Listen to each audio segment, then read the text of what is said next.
আমি সকলকে ধন্যবাদ জানাচ্ছি। যে স্বতঃস্ফূর্ততা, যে ভালোবাসা, যে স্নেহের বন্ধনে আজকে আমাকে এই চাপড়ার মাটি আবদ্ধ করেছে, আমরা চিরদিন আপনাদের কাছে ঋণী হয়ে থাকব। এবং যে ভালোবাসার ঋণে আপনারা আমাদের আজকে আবদ্ধ করেছেন, চতুর্থবার মামাটি মানুষের সরকার হবে, এই ভালোবাসার ঋণ আমরা উন্নয়নের মাধ্যমে পরিশোধ করব, আমি কথা দিয়ে যাচ্ছি। ডান দিক বাঁ দিক, সামনে পিছনে যত দূর চোখ যাচ্ছে খালি কালো মাথা আর মাথা।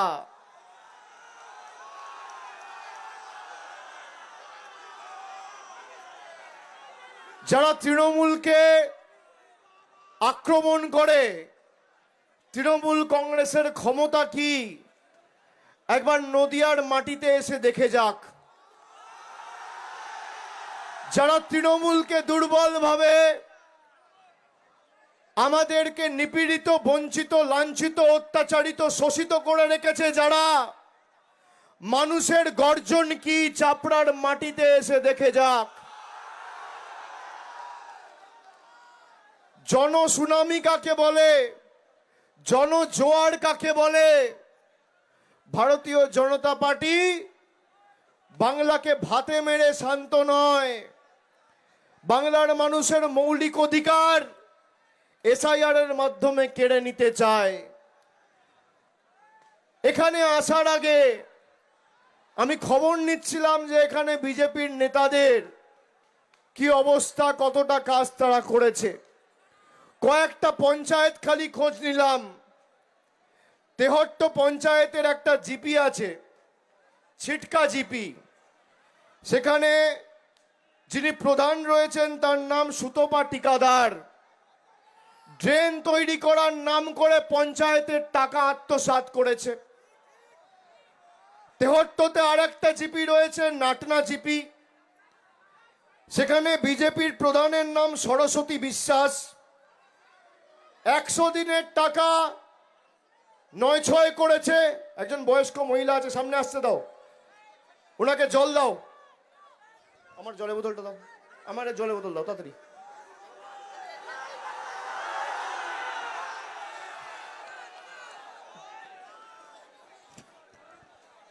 মুখে জল দে, মুখে জল দে।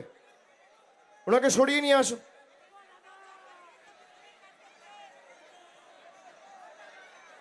সরিয়ে নিয়ে আসো। আস্তে আস্তে, সবাই শান্ত থাকো। আস্তে, একটু জায়গা করে দাও ভাইয়েরা, একটু জায়গা করে দাও। এখানে একটু বার করে কোথাও একটা বসানোর জায়গা করো, তাড়াতাড়ি এদিকে নিয়ে এসো। কোথাও একটু বসার জায়গা করো তাড়াতাড়ি। আর না থাকলে আমার গাড়ির ভিতরে বসাও, আমার গাড়ির ভিতরে বসাও, নিয়ে এসো। আমার গাড়ির ভিতরে বসাও।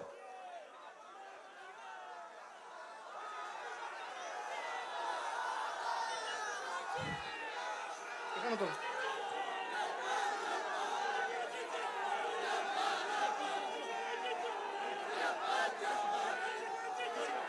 আমাদের অ্যাম্বুলেন্সের ডাক্তার আছে, ডাক্তার ডাক।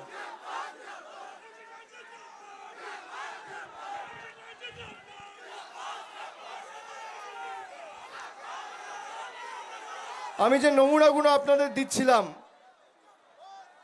এখানে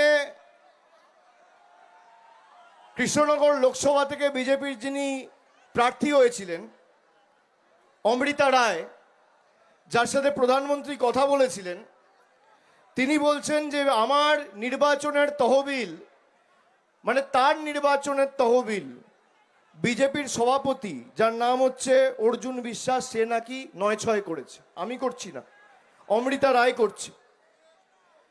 বিজেপির পার্টি অফিস কৃষ্ণনগর শহরে রজনী মুখার্জি লেন, কৃষ্ণনগরের যারা আছে নিশ্চয়ই জায়গাটা চেনো। 2010 সাল থেকে একজনের বাড়ি জোর জবরদস্তি জবরদখল করে শ্যামাপ্রসাদ মুখার্জি এবং দীনদয়াল উপাধ্যায় ভবন নামে এটা চালু করা হয়েছিল।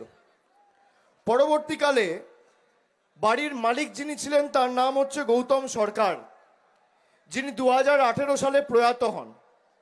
তার স্ত্রী সুজাতা দেবী মামলা করেন উচ্ছেদের। পরবর্তীকালে সেই উচ্ছেদের মামলায় কোর্ট রায় দেয় যে বিজেপিকে এই পার্টি অফিস খালি করতে হবে। সঙ্গে সঙ্গে হাইকোর্টে গিয়ে স্থগিতাদেশ নিয়ে এসে জবরদখল করে আবার সেই পার্টি অফিস চালায়। যে দল নদিয়া জেলার কৃষ্ণনগরে অবৈধভাবে পার্টি অফিস চালায়, সে বাংলার 10 কোটি মানুষের বৈধতা নিয়ে প্রশ্ন করে কিভাবে? যাদের পার্টি অফিস অবৈধ, যার বিরুদ্ধে জায়গার মালিক তার স্ত্রী উচ্ছেদের মামলা করেছে, 2025 সালে কোর্ট রায় দিয়েছে, সেই দলকে আমাদের নাগরিকত্বের পরিচয় দিতে হবে।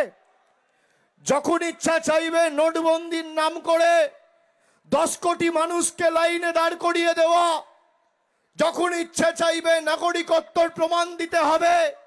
আমি কি পড়ব, আমি কোন রাস্তা দিয়ে হাঁটব, আমি কি কার সাথে কথা বলবো, কি রঙের জামা পরব, কাকে ফোন করব, কাকে ভালোবাসবো, কার সাথে বন্ধুত্ব করব, কি খাবো, বিজেপির বাবারা ঠিক করবে না নিদান দেবে দিল্লি? বাংলার মাটি দুর্জয় ঘাটি।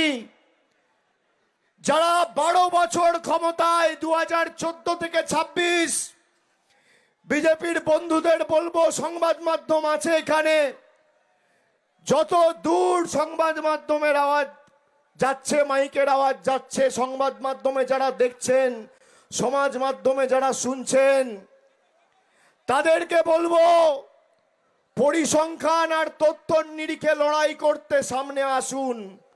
জায়গা আপনি বাছুন, মঞ্চ আপনি বাছুন, সময় আপনি বাছুন, তারিখ আপনি বাছুন।